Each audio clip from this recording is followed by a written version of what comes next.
ವೀಕ್ಷಕರೇ ನಮಸ್ಕಾರ. ಇವತ್ತಿನ ದಿನ ಗಡವಂತಿನಲ್ಲಿ ವಿಶೇಷವಾಗಿ ಒಂದು ಹಬ್ಬನೇ ಅಂತ ಹೇಳ್ಬೋದು. ಯಾಕಂದ್ರೆ ಒಂದು CRPF ನಲ್ಲಿ ಒಂದು ಕಮಾಂಡೋ ಆಗಿ ಸುಮಾರು ವರ್ಷಗಳ ಸೇವೆಯನ್ನ ಸಲ್ಲಿಸಿ ಇವತ್ತಿನ ದಿನ ಏನಪ್ಪಾ ಅಂದ್ರೆ ಮರಳಿ ಏನಪ್ಪಾ ಅಂದ್ರೆ ತಮ್ಮ ಊರಿಗೆ ಬಂದಿದ್ದಾರೆ. ಬನ್ನಿ ರಮೇಶ್ ಮರ್ಪಡಿ ಸರ್ ಅವರ ಜೊತೆ ಮಾತಾಡೋಣ. ಸರ್ ನಮಸ್ಕಾರ. ಸರ್ ನಮಸ್ಕಾರ. ಈ ಗಡವಂತಿ ಗ್ರಾಮದಲ್ಲಿ ನಾವು ಹುಟ್ಟಿ 4ನೇ ಕ್ಲಾಸ್ ತನ ಓದ್ ಕೇಸಿ ಮುದ್ದಿನ ಅಭ್ಯಾಸ ನಾವು ಹುಮ್ನಾಬಾದಲ್ಲಿ ಒಂದು 10ನೇ ತರಗತಿ ನಾವು ಓದ್ ಕೇಸಿ ಒಂದು ನನ್ನ ಆಸೆ ಇತ್ತು, ಇದು ಒಂದು ದೇಶ ಸೇವೆ ಮಾಡ್ಬೇಕಂತ. ಇದೊಂದು ಆಸೆ ನನಗೆ ಈಡೇರಿತು. ನಾನು ನಂಬ್ಕೊಂಡಿಲ್ಲ ಎಷ್ಟು ನನಗೆ ಅದ್ದೂರಿಯಾಗಿ ನನಗೆ ವೆಲ್ಕಮ್ ಮಾಡ್ಕೋತಾರೆ ನಮ್ಮ ಊರು ಜನರು. ಭಾಳ ನಾನು ಎಲ್ಲ ವಿಭಿನ್ನ ಸ್ಥಾನದಾಗ ವಿಭಿನ್ನ ಸ್ಟೇಟ್ದಲ್ಲಿ ನಾ ಎಲ್ಲ ಡ್ಯೂಟಿ ಮಾಡ್ಕೇಸಿ ಈ ಊರು ಹಿರುಗೋಳದಿಂದ ಊರ ಆಶೀರ್ವಾದದಿಂದ ದೇವ್ರ ಆಶೀರ್ವಾದದಿಂದ ನಾನು ಸಹಿ ಸಲಾಮತ ನಾನು ಮನೆಗೆ ಬಂದಿದ್ದೀನಿ. ನನ್ನ ಮಕ್ಕಳ ಜೊತೆ ಉಳಿದ ಜೀವನವನ್ನು ಸಾಗಿಸ್ತೀನಿ ಅಂತ ನಾ. ಸರಿ, 40 ವರ್ಷಗಳಲ್ಲಿ ಯಾವ ರೀತಿ ಒಂದೇನು 45 ವರ್ಷಗಳನ್ನ ಇದು ಮಾಡಿದಿರ, ಅದ ಎಕ್ಸ್ಪೀರಿಯನ್ಸ್ ಅನ್ನ ಹೇಗೆ ಹೇಳ್ಕೊತೀವಿ, ಯಾವ್ಯಾವ ರೀತಿಯಾಗಿ? 40 ವರ್ಷ ಅಂತಂದ್ರೆ ಸರ ಭಾಳ ಕಠಿಣ ಅದಾನಿ. ನಮ್ಮ ದೇಶದಾಗ ಎಲ್ಲ ಸ್ಥಳದಾಗ ಏನು ಎಷ್ಟು ತಿರುಗಾಡ್ಲಿಕ್ಕೆ ನಮಗೆ ಅಷ್ಟು ಇದು ಇಲ್ಲ. ಒಂದಿಲ್ಲ ಒಂದು ಸ್ಥಳದಾಗ ಏನಂತಂದ್ರೆ ಒಂದಿಲ್ಲ ಒಂದೊಂದು ಘಟನೆಗಳು ನಡೀತಾವ. ದಿನ ರಾತ್ರಿ ನಾವು ಡ್ಯೂಟಿ ಮಾಡ್ಬೇಕಾಯ್ತದ, ಹಗಲ ರಾತ್ರಿ ಡ್ಯೂಟಿ ಮುಗಿಸ್ಕೋಬೇಕಾಗ್ತದ. ನಾವು ದೇಶ ಸಲಕ್ಕೆ ದುಡಿಬೇಕಾಯ್ತದ. ಹೇಗೆ ಅನ್ಸುತ್ತೆ ಸರ್, ಈಗ ಮರಳಿ ಗೂಡಿಗೆ ಬಂದಿದ್ರ ಹೇಗೆ ಅನ್ಸುತ್ತೆ ನಿಜಕ್ಕೂ ಕೂಡ ಅಲ್ಲಿಂದ? ಯಾಕಂದ್ರೆ ಸುಮಾರು 40 ವರ್ಷಗಳವರೆಗಿನ ಸೇವೆಯನ್ನ ಮಾಡಿರ್ತೀರ. ನೇರವಾಗಿ ಈಗ ಅದನ್ನೆಲ್ಲ ಬಿಟ್ಟು ಒಂದು ನಿವೃತ್ತಿಯನ್ನ ಮಾಡಬೇಕು ಅಂತಂದ್ರೆ ಒಂಥರ ಎಲ್ಲೋ ಒಂದು ಬೇಜಾರು ಅನ್ಸುತ್ತೆ. ಅದು ಹೆಂಗ? ಇದು ಒಂದು ಸೈನ್ಯದಾಗ ಡ್ಯೂಟಿ ಮಾಡಿ ಬರೆದ ಬಹಳ ಒಂದು ಯುದ್ಧ ಗೆದ್ದು ಬಂದಪ್ಪಲೆ ನಮಗೆ ಅನಿಸ್ತದ. ನಮ್ಮದು ಮನೆ ಬಿಟ್ಟಿಗೆ ನಾವೆಲ್ಲ ಪರಿವಾರದಿಂದ ನಾವೆಲ್ಲ ದೂರ ಒಂದು 40 ವರ್ಷ ನಾವು ದೂರ ಇರ್ತೇವೆ. ಇದೊಂದು ನಂಗೆ ಸೌಭಾಗ್ಯ ಸಿಕ್ಕದ. ಉಳಿದ ನಮ್ಮ ಜಿಂದಗಿ ನಮ್ಮ ಮಕ್ಕಳ ಜೊತೆ ಸಾಗಿಸ್ತೀನಿ. ಭಾಳ ಒಳ್ಳೇದ. ನನಗೆ ಒಂದು ಅಜ್ಜಿ ಕಮ್ಮಿ ಆಯಿತು, ಒಂದು ಜವಾಬ್ದಾರಿ ನನಗೆ ಕಂಡು.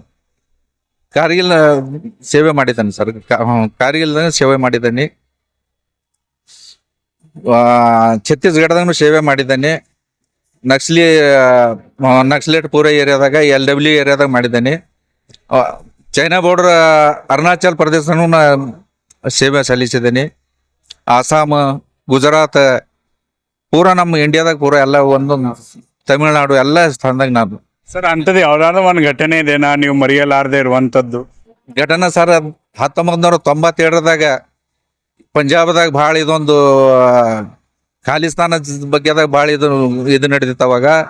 ಅಂಥ ಟೈಮಿನಾಗ ನಾನು ಭಾಳ ಎಲ್ಲ ಉಳ್ಕೊಂಡಿದ್ದ. ಭಾಳ ನಮ್ಮ ಜನ ಭಾಳ ಇದಾಯ್ತು, ಕೆಸಬಿಲಿಟಿ ಆಯಿತು. ಅಂಥರದಾಗ ನಾವೆಲ್ಲ ಉಳ್ಕೊಂಡಿದ್ದ ಎಲ್ಲ ದೇಶ ಆಶೀರ್ವಾದಿಂದ ಇಲ್ಲಿ ತನಕ ಇದಾಗುತ್ತೆ. ಮೇಡಮ್ ಹೆಂಗ್ ಅನ್ಸುತ್ತೆ ಇವತ್ತಿನ ದಿನ ತಮ್ಮ ಯಜಮಾನರು ಒಂದು CRPF ನಲ್ಲಿ ಒಂದು ಸೇವೆನ ಸಲ್ಲಿಸಿ ನಿವೃತ್ತಿಯನ್ನ ಹೊಂದ್ತಾ ಇದ್ದಾರೆ, ಏನ್ ಅನ್ಸುತ್ತೆ ನಿಮ್ಗೆ? ನಮ್ಮ ಯಜಮಾನರು ದೇಶ ಸೇವೆ ಮಾಡಿದಕ್ಕೆ ನನಗೆ ಬಹಳ ಹೆಮ್ಮೆ ಇದೆ. ಅದಕ್ಕಾಗಿ ನಾನು ಭಾಳ ಖುಷಿಯಾಗಿದ್ದೆ. 40 ವರ್ಷದಿಂದ ಭಾಳ ನಾ ಎಲ್ಲರೂ ಇದ್ರಲಿಂದ ಇದು ಕಷ್ಟ ಮಾಡ್ಕೊಂಡು ಎಲ್ಲಿಂದ ಬಂದಿದ್ದೀನಿ. ಈಗ ಬಂದಾರ ಎಲ್ಲ ಸುಖವಾಗಿರುತ್ತೆ. ಹೇಗೆ ಅಂತೀರಾ ಮೇಡಮ್? ಒಂದೊಂದ್ಸಲ ಎಲ್ಲೋ ಒಂದ್ ಕಡೆ ಕರೆ ಬಂದ್ರೆ ಏನಾಗುತ್ತೆ ಏನಿಲ್ಲ ಅಂತ ಏನಾದ್ರು ಇರ್ತಿತ್ತ? ಹೇಗೆ ಮನ್ಸಿಗೆ ಭಾಳಷ್ಟು ಇದು ಇರ್ತಿತ್ರಿ. ಹ್ಯಾಂಗ ಡ್ಯೂಟಿ ಮುಗಿಸಿ ಬರ್ತಾರ, ಇವತ್ತು ಬರ್ರಿ, ಮುಂದಿನ ವರ್ಷ ಬರ್ತೆ, ಮುಂದಿನ ವರ್ಷ ಮುಂದಿನ ವರ್ಷ ಬರ್ತೆ. ಹೀಗಾಗಿ 40 ವರ್ಷ ಮುಗಿಸ್ಕೊಂಡು ಬಂದಿದ್ದ. ಹೇಗೆ ಅನ್ಸುತ್ತೆ ಅಮ್ಮ ಈ ಎಲ್ಲ ಜನರ ಪ್ರೀತಿ ನೋಡಿದ್ರೆ? ನಿಜಕ್ಕೂ ಕೂಡ ಒಂದು ಉದ್ದಕ್ಕೂ ಸಾವಿರಾರು ಜನ ಶಾಲು ಹಾರು ಅಲ್ಲರೇನೆ ಅವ್ರ ಮೇಲೆ ಇಟ್ಟಿರುವಂತ ಪ್ರೀತಿ ಸೆಲ್ಯೂಟ್ ಹೊಡಿತಾ ಇದ್ರೆ ನೋಡಿದ್ರೆ ಹೇಗೆ ಅನ್ಸುತ್ತೆ? ಭಾಳ ಖುಷಿ ಆಗ್ತಾ ಇದೆ. ನಮ್ಮ ಊರ್ ಜನರಿಂದ ಮತ್ತೆ ಎಲ್ಲ ಮಕ್ಕಳಿಂದ, ಶಾಲೆ ಮಕ್ಕಳಿಂದ, ಹಿರುಗಳಿಂದ, ಎಲ್ಲೋರ್ಲಿಂದ, ತಂದೆ ತಾಯಿ, ಅಣ್ಣ ತಮ್ಮಂದಿದವರು ಎಲ್ಲೋರ್ಲಿಂದ ಭಾಳ ಸನ್ಮಾನ ಕೊಟ್ಟಿದ್ದಕ್ಕಾಗಿ ಎಲ್ಲರಿಗೆ ಬಹಳಷ್ಟು ತುಂಬುವರದ ಹೃದಯದ ಅಭಿನಂದನೆ ಸಲ್ಲಿಸ್ತೀನಿ. ಹಾಗಾದ್ರೆ ಗ್ರಾಮಸ್ಥರು ಏನ್ ಹೇಳ್ತಾರೆ ಅನ್ನೋದನ್ನ ಸರ್, ಇವರು 40 ವರ್ಷ ದೇಶ ಸೇವೆ ಮಾಡ್ಕೊಂಡ್ಬಿಟ್ಟು ಊರಿಗೆ ಬಂದ. ನಮ್ಮ ಊರಿಗೆ ಅದು ಹೆಮ್ಮೆ. ಇಡೀ ನಮ್ಮ ಹುಮನಾಬಾದ್ ತಾಲೂಕದಲ್ಲೇ 40 ವರ್ಷ ಸರ್ವಿಸ್ ಮಾಡಿದವರು ನಮ್ಮ ರಮೇಶ್ ಅಣ್ಣ ಒಬ್ಬರೇ ಇರ್ಬೋದು ಅಂತ ನನಗೆ ಅನಿಸುತ್ತೆ. ಯಾಕಂದರೆ ಎಲ್ಲರೂ 10-15 ವರ್ಷ ಡ್ಯೂಟಿ ಮುಗಿಸ್ಕೊಂಡು ಅವರು ವ್ಯಾಲೆಂಟ್ರಿ ತೊಗೊಂಡು ಬರ್ತಾರೆ. ಆದರೆ ತನ್ನ ಜೀವ ಮುಡುಪಾಗಿಟ್ಟು ಸೇವೆ ಸಲ್ಲಿಸಿ 40 ವರ್ಷ ಸರ್ವಿಸ್ ಮಾಡಿ ಬಂದು ಇವತ್ತು ನಿವೃತ್ತಿ ಆಗಿದ್ದಾರೆ ಸರ್. ನಮ್ಮ ಗಡವಂತಿ ಗ್ರಾಮಕ್ಕೆ ಅದೊಂದು ಹೆಮ್ಮೆ. ಆಗಬೇಕು. ನಮ್ಮ ತಂದೆಯವರು ಸೋದರ ಅವ್ರು ಏನಪ್ಪ ಅಂದ್ರೆ ನಾ ಹುಟ್ಟದಾಗ ಇವತ್ತು ನನಗೆ 40 ವರ್ಷ. ನಾ ಹುಟ್ಟದಾಗ 1-2 ತಿಂಗಳದಾವಿದ್ದ. ಅವಾಗ ಅವ್ರು ಏನಪ್ಪ ಅಂದ್ರೆ ಆರ್ಮಿಯಲ್ಲಿ ಜಾಯ್ನ್ ಆಗಿ ಇವತ್ತು 40 ವರ್ಷ ಸೇವೆ ಸಲ್ಲಿಸಿ ಬಂದಿದ್ದಾರೆ. ಇದು ನಮ್ಮ ಗ್ರಾಮಕ್ಕಲ್ದೇನೆ ಅಲ್ಲ, ನಮ್ಮ ಇಡೀ ನಮ್ಮ ಕುಟುಂಬಕ್ಕೆ ಒಂದು ಹೆಮ್ಮೆ ಅಂದ್ರೆ ಅದು ಶಬ್ದಗಳಲ್ಲಿ ವರ್ಣಿಸ್ಲಿಕ್ಕೆ ಸಾಧ್ಯ ಇಲ್ಲ. ಅಂತ ಒಂದು ಖುಷಿ ದಿವಸ ಇವತ್ತು. ಯಾಕಂದ್ರೆ ನೀವು ನೋಡಿರ್ತೀರ, ಎಷ್ಟೋ ಯುದ್ಧಗಳು ಆಗ್ತಾ ಇವೆ, ಎಷ್ಟೋ ಬಾರ್ಡ್ರಲ್ಲಿ ಎಷ್ಟೋ ಇದು ಆಗ್ತಾ ಇದೆ, ಎಷ್ಟೋ ಆರ್ಮಿಗಳದ್ದು ಏನೇನೋ ಆಗ್ತಾ ಇರುತ್ತೆ. ಅಂತ ಇದರಲ್ಲಿ ಏನಪ್ಪಾ ಅಂದ್ರೆ ಇವ್ರು ಸೇವೆ ಸಲ್ಲಿಸಿ ಮರಳಿ ಏನಪ್ಪಾ ಅಂದ್ರೆ ಜನ್ಮಭೂಮಿಗೆ ಬಂದಿದ್ದಾರೆ. ಈ ನಮ್ಮ ಗ್ರಾಮಕ್ಕೆ ಒಂದು ಮರ್ಯಾದೆ ಅಲ್ದೇನೆ ನಮ್ಮ ಕುಟುಂಬಕ್ಕೂ ಮರ್ಯಾದೆ ತಂದಿದ್ದಾರೆ. ಈ ಏನಂದ್ರೆ ನಮ್ಮ ತಂದೆಯವ್ರ ಸ್ಥಾನದಲ್ಲಿ ನಿಂತು ನಮಗೆಲ್ಲ ಏನಪ್ಪಾ ಅಂದ್ರೆ ಪ್ರೋತ್ಸಾಹ ಮಾಡಿದ್ದಾರೆ. ಆ್ಯಕ್ಚುಲಿ ನಮ್ಮ ತಂದೆಯವರು ತೀರ್ಕೊಂಡು ಇವತ್ತಿಗೆ 15-20 ವರ್ಷ ಆಯಿತು. ಆದರೂ ನಮ್ಗೆ ಯಾವತ್ತೂ ನಮ್ಮ ತಂದೆಯವರು ಕಮ್ಮಿ ಏನಪ್ಪ ಅಂದ್ರೆ ಮೈಸೂಸ್ ಮಾಡ್ಲಿಕ್ಕೆ ಕೊಟ್ಟಿಲ್ಲ. ಆ ಸ್ಥಾನದಾಗ ನಿಂತು ನಮ್ಮ ತಂದೆಯವ್ರ ಸ್ಥಾನದಾಗ ನಿಂತು ಎಲ್ಲ ನಮ್ಮ ಪರಿವಾರದ ಎಲ್ಲ ಕಾರ್ಯಕ್ರಮಗಳು ಮಾಡಿಕೊಟ್ಟು ನಮ್ಮ ಒಂದು ಪರಿವಾರಕ್ಕೆ ಒಂದು ಬ್ಯಾಕ್ ಬೋನ್ ಥರ ಅವರು ದೇಶದಲ್ಲಿ ಸೇವೆ ಮಾಡಿದ್ರು ನಮ್ಗೆ ಯಾವತ್ತೂ ಏನಪ್ಪ ಅಂದ್ರೆ ನಮ್ಮ ಚಿಕ್ಕಪ್ಪ ಅವರು ಬಿಟ್ಟು ಅಲ್ಲಿ ಹದಾರ ಅಂತ ಯಾವತ್ತೂ ಆ ಫೀಲ್ ಇಲ್ಲ. ಯಾಕಂದ್ರೆ ಅವರು ನಮ್ಮ ಜೊತೆನೇ ಇದ್ದು ಡೈಲಿ ನಮ್ಮ ಜೊತೆನೇ ಇದ್ದಾರ ಅಂತ ಒಂದು ಫೀಲಿಂಗ್ ಇತ್ತು. ಆ ಫೀಲಿಂಗ್ ಏನಪ್ಪ ಅಂದ್ರೆ ಶಬ್ದಗಳಲ್ಲಿ ಹೇಳಕ್ಕೆ ಸಾಧ್ಯ ಇಲ್ಲ. ಮತ್ತು ಇನ್ನೊಂದು ಏನಪ್ಪ ಅಂದ್ರೆ ನಮ್ಮ ಪರಿವಾರ ಕಡೆಯಿಂದ ಏನಪ್ಪ ಅಂದ್ರೆ ನಮ್ಮ ಗಡವಂತಿ ಗ್ರಾಮದ ಎಲ್ಲ ನಮ್ಮ ಗ್ರಾಮಸ್ಥರಿಗೂ ನಮ್ಮ ಸಹೋದರ ಸಹೋದರಿಗೂ ಎಲ್ಲರಿಗೂ ಒಂದು ಧನ್ಯವಾದ ತಿಳಿಸ್ಲಿಕ್ಕೆ ಇಷ್ಟಪಡ್ತೀನಿ. ಇಷ್ಟೊಂದು ಸನ್ಮಾನ ಅವ್ರು ನಮ್ಮ ಮೇಲೆ ತೋರಿದ್ದಕ್ಕೆ ನಾವು ಹೆಮ್ಮೆ ಪಡ್ತೀವಿ. ಧನ್ಯವಾದಗಳು. ವಯೋನಿವೃತ್ತಿಯಾಗಿ ಬಂದಿದ್ದಾರೆ.